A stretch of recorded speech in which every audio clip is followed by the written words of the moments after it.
আসসালামু আলাইকুম রহমতুল্লাহি ওবরাকাতুহ।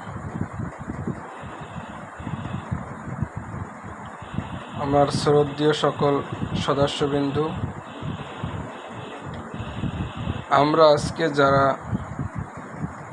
ভালোভাবে জানি না কোন কারণে আমাদের গোসল ফরজ হয়, আমরা সেই বিষয়গুলো খুব সুন্দর করে শিখে নিব ইনশাআল্লাহ।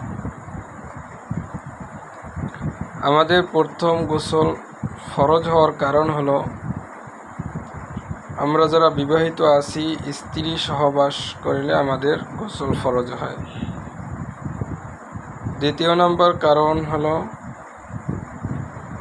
যদি কারো স্বপ্নদোষ হয়, ঘুমের ঘরে স্বপ্নে আমাদের যেই বীর্যমণি আছে সেটা বের হয়, তাহলে আমাদের গোসল ফরজ হয়। তৃতীয় নম্বর কারণ হলো, যদি আমাদের শরীরে এমন অঙ্গ প্রত্যঙ্গে যদি ময়লা লেগে যায়, যেমন পেশাব পায়খানা,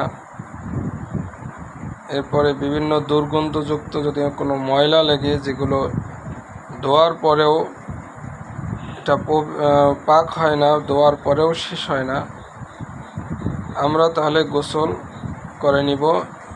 এক্ষেত্রেও গোসল করা ফরজ হয়। যেমন দেখা যায়, আমরা ছোট বাচ্চা এবং ছোট বাচ্চাদেরকে আমরা কোলে নেই, তখন দেখা যায় আমাদের শরীরে প্রস্রাব করে দেয় বা পায়খানা করে দেয়,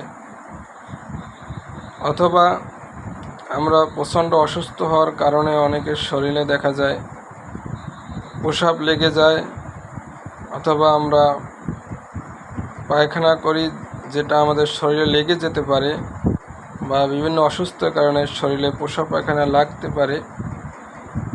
এমন অবস্থা হইলে তাতেও আমাদের গোসল ফরজ হবে। তবে আমরা আমাদের শরীর অবশ্যই সবসময় পাক রাখতে হবে। পাক পবিত্রতা আল্লাহ এবং আল্লাহ রাসূল সকলেই পছন্দ করেন, এবং সকল মানুষ পাক পবিত্র পরিষ্কার পরিচ্ছন্নতা সকলেই পছন্দ করেন।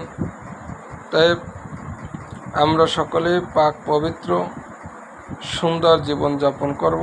আল্লাহ তাআলা আমাদের সকলকে পাক পবিত্র থাকার তৌফিক দান করুক। সকলে বলি আমিন।